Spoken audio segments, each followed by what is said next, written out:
Un individu reçoit un diagnostic de cancer, et un autre homme lutte avec des accès de rage, puis il se transforme soudainement en super-héros destiné à préserver l'univers entier, ou peut-être pas. L'histoire débute brusquement en 2018, lorsque Deadpool emprunte le dispositif de voyage temporel de câble pour se déplacer depuis sa réalité terrestre 10,5 vers la Terre 616, la chronologie sacrée où résident les Avengers, cherchant la joie et demandant à intégrer leur équipe, mais il est rejeté. 6 ans plus tard, Wade abandonne son rôle de Deadpool et commence à vendre des voitures aux côtés de Peter. Si tu ignores qui est Peter, c'est le personnage de Deadpool 2 doté de super-pouvoirs, 2 formes de diabète. Wade et Vanessa se sont séparés, mais restent amis. Aujourd'hui, c'est son anniversaire, et tous ses proches sont présents pour célébrer. L'autorité de variation temporelle capture Wade, le traîne à travers un portail et le conduit à Monsieur Paradoxe. Ce dernier propose à Wade de s'installer dans la chronologie des Avengers, réalisant son rêve, et lui offre même son costume, mais l'informe que sa réalité s'effondre à cause du décès de James Logan, l'encre de cette chronologie. Il explique que lorsqu'un univers perd son point d'ancrage, il commence à s'écrouler. Le Wolverine de son monde s'est sacrifié pour sauver sa fille et d'autres enfants mutants. Paradox révèle qu'un univers met des millénaires à s'effondrer après la perte de son encre, alors il a créé une machine pour l'anéantir plus rapidement. Il donne à Deadpool 2 choix, rejoindre la chronologie sacrée pour devenir un Avenger, comme il l'a toujours souhaité, ou périr dans son univers avec ses amis. Comme toujours, il opte pour une troisième voie. Il assomme Paradox d'un coup de tête, vole un dispositif temporel et ouvre un portail vers chez lui. Il espère que Wolverine est encore vivant, mais ne trouve que son squelette et entame une discussion amicale avec lui. Soudain, des agents de l'autorité de variation temporelle, alias TVA, arrivent pour l'arrêter pour avoir perturbé la chronologie. Il utilise les os en adamantium de Wolverine pour combattre les agents. D'autres agents apparaissent, et Deadpool se sert des griffes de Wolverine comme arme, terrassant facilement le reste des poursuivants. Deadpool entreprend alors de voyager à travers divers univers parallèles pour trouver un autre Wolverine capable de sauver son monde. Le premier qu'il rencontre n'est même pas la moitié de l'homme qu'était l'original, littéralement. Il continue de croiser plusieurs versions de Wolverine, tentant de les persuader de l'aider à préserver son univers. Cependant, tous tentent de l'éliminer. Après avoir été vaincu 100 fois, il trouve enfin quelqu'un qui ne l'attaque pas, mais cet homme est alcoolique, comme mon père. Puisque c'est le meilleur qu'il a trouvé jusqu'à présent, il l'emmène à la TVA et demande à Paradox de remplacer ce Wolverine par l'ancien. Paradox lui répond que c'est impossible, et Deadpool exige de parler à son supérieur. Cependant, Paradox agit sans l'accord de son patron, ne voulant pas risquer de perdre son poste. Il envoie donc Deadpool et Wolverine dans un lieu nommé le Vide, que les joueurs de Minecraft redoutent. Ce Wolverine, furieux contre Deadpool, l'attaque. Aïe, ça fait mal, et celui-ci fait moins mal que tout à l'heure. Je suppose que les deux sont prêts pour un affrontement épique. Deadpool fixe la caméra et déclare qu'il vaut mieux s'abonner à Film Addiction. Non, franchement, je jure qu'il a dit ça juste avant de vider ses chargeurs sur Wolverine. Ce dernier finit poignardé dans la poitrine avec des griffes en adamantium. Wolverine reçoit aussi quelques coups, et les épées restent plantées dans son corps. Juste avant qu'il n'arrache la tête de Deadpool, celui-ci le convainc de l'aider à retourner à la TVA pour sauver leurs deux univers, suggérant que son passé douloureux l'a rendu si colérique. Soudain, ils sont interrompus par celui que nous pensons être Capitaine America, qui les avertit des véritables ennemis. Deadpool devient romantique à l'idée de rencontrer son héros préféré. Cependant, il s'agit de Johnny Storm, des 4 Fantastiques. Il déchaîne ses flammes sur Pyro, mais Pyro absorbe tout, faisant perdre à Johnny ses pouvoirs. Embarrassé, il déclare ne pas connaître cet ennemi.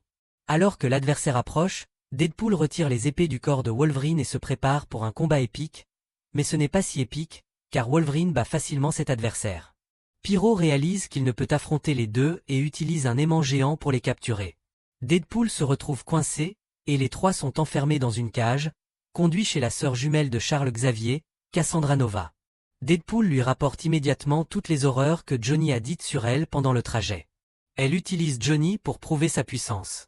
Ensuite, elle explique qu'elle a été envoyée ici avant même de savoir marcher, et que son frère ne l'a jamais recherché. Wolverine tente de l'attaquer, mais elle l'enfonce dans le sol, puis envahit l'esprit de Deadpool pour explorer ses failles les plus profondes, voyant combien sa rupture avec Vanessa le fait souffrir. Lorsqu'elle quitte son esprit, il use de ses plaisanteries pour la distraire. Wolverine la poignarde avec ses griffes, mais elle est bien plus puissante qu'il ne l'imaginait. Elle invoque Juggernaut, disant qu'il doit avoir faim, mais le duo s'échappe immédiatement grâce à l'appareil volé. En atterrissant, ils doivent rejoindre la TVA, mais décident de faire une pause dans un restaurant abandonné à proximité.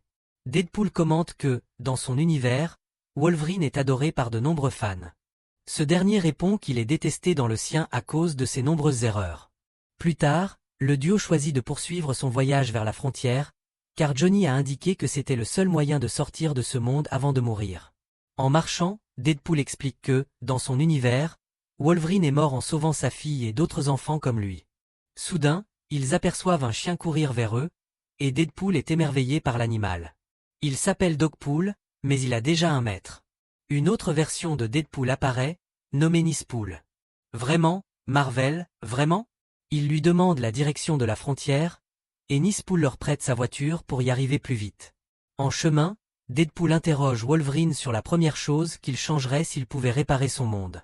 Celui-ci freine brusquement, inquiet, se demandant si Deadpool lui a menti pour obtenir son aide.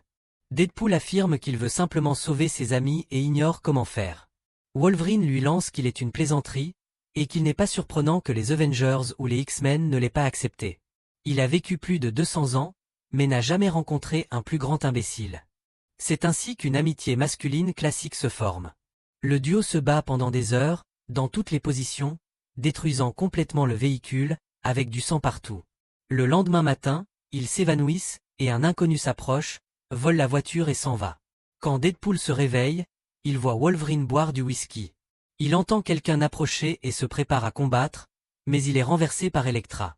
Deux autres personnages apparaissent, Blade et Gambi, avec la fille. Qui les a trouvés et amenés ici? Laura. Dans son univers, Wolverine était son père. Deadpool demande comment ils sont tous arrivés là.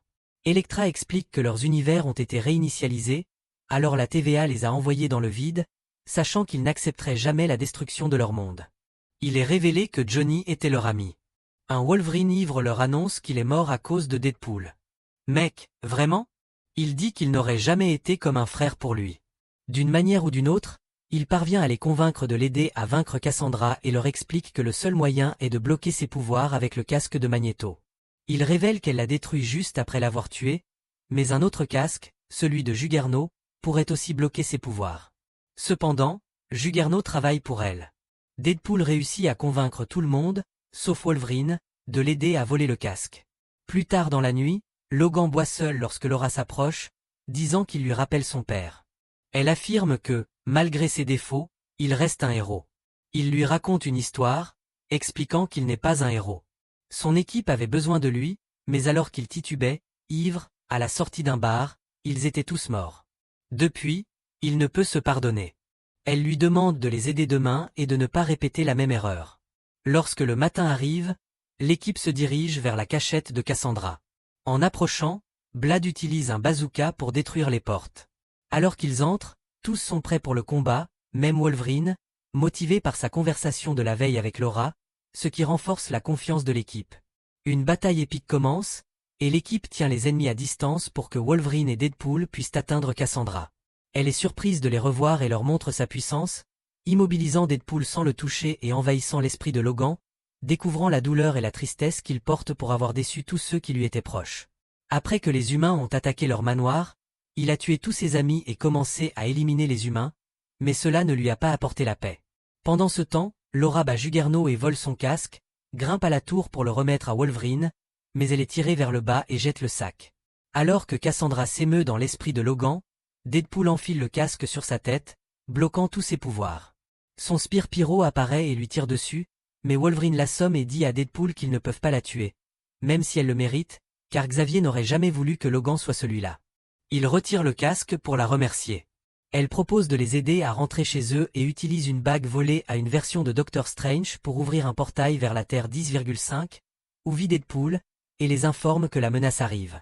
Si vous ne connaissez pas, c'est un monstre de Loki. Ils sautent immédiatement dans le portail pendant que leur équipe continue de combattre les mutants de Cassandra. Elle demande à Pyro pourquoi il a tenté de la tuer. Il s'avère qu'il travaille pour Paradox, envoyé pour l'éliminer. Quand Paradox apprend que Deadpool et Wolverine retournent à Washington, il se précipite après eux, mais ne s'attendait pas à l'arrivée de Cassandra. Elle pénètre son esprit et découvre qu'il construit une machine pour détruire l'univers. Elle projette le duo et continue d'explorer son esprit plus profondément, puis décide d'utiliser sa machine pour anéantir tous les univers jusqu'à ce que le vide, qu'elle gouverne, soit le seul restant. Pendant ce temps, le commandant B-15 détecte un saut temporel non autorisé sur la Terre 10,5. Cassandra capture Paradox pour l'emmener à la machine et laisse le portail ouvert. Le duo voit Dogpool sortir du portail. Les deux vivent une situation gênante de baiser, tandis que Wolverine est dégoûté. Nispool arrive juste après lui. Deadpool et Nispool se disputent la garde de Dogpool comme un couple marié. Une armée entière de Deadpool surgit à travers le portail. Dieu merci, celui-ci porte un masque. Et qu'est-ce que c'est que ça? Nous avons besoin que Stan Lee revienne d'entre les morts immédiatement. Je plaisante, c'est tellement cool. Deadpool tente de les convaincre que si Cassandra réussit, tous leurs univers s'effondreront, mais ils continuent d'attaquer. Deadpool utilise Nispool comme bouclier humain, et Nispool commente qu'il pense avoir été touché, précisant qu'il ne se régénère pas. Wolverine blâme Deadpool pour l'avoir littéralement tué. Deadpool dit qu'ils peuvent encore sauver sa vie, qu'il y a des beignets là-bas, et qu'il se sent toujours mieux après en avoir mangé un. En traversant avec lui, il s'arrête pour reprendre son souffle pendant que chaque balle touche Nispool. Heureusement, Deadpool l'emmène en sécurité et tente de le réanimer. Logan est sous le choc. Deadpool prend ses armes en or, jurant qu'il veut se présenter ainsi à son mariage, et les deux entament une guerre contre l'armée. Un par un, ils éliminent tous les Deadpool. Blind à l'écoute ce combat et n'en croit pas ses oreilles. Ils abattent même ceux qui se cachent dans un bus. Disons simplement d'apprécier cette scène cool pendant que vous vous abonnez à ma chaîne. Ici, je les ralentis encore plus, vous avez le temps de cliquer sur le bouton. Regardez ce bébé Nispool maintenant. Contrairement à Nispool, chaque Deadpool se régénère et est prêt pour un nouveau combat. Soudain, un autre arrive, mais c'est Peter, et ils ont tous un Peter dans leur univers, alors ils l'adorent et commencent à célébrer son arrivée. Quelqu'un peut-il expliquer ce qui se passe ici?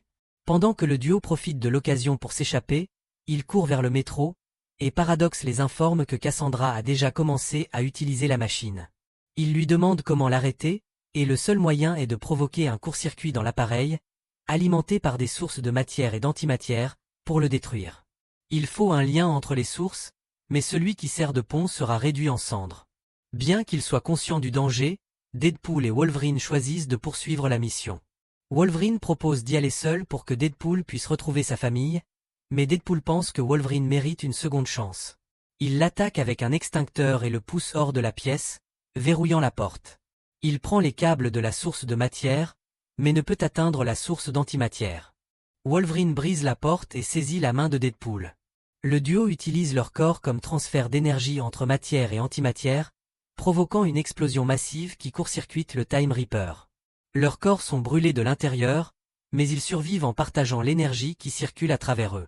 Juste avant que les univers ne soient annihilés, le court-circuit fait exploser la machine, et Cassandra peut rejoindre Nispool. Le commandant arrive et demande à Paradox pourquoi il a utilisé le Time Reaper sans sa permission.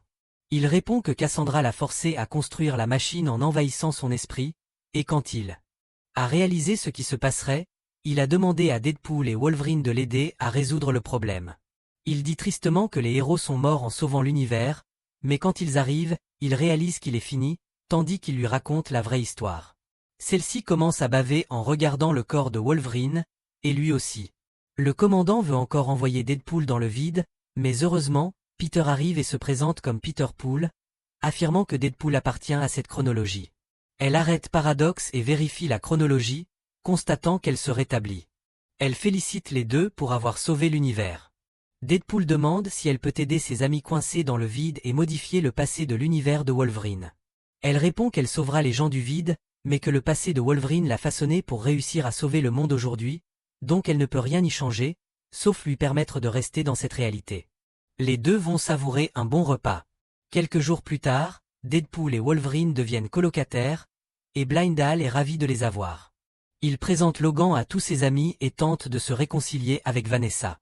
C'est là que le film se termine. Adieu à Mega Johnny et Nispool. Assurez-vous de vous abonner et d'activer les notifications pour ne manquer aucune vidéo. Merci d'avoir regardé.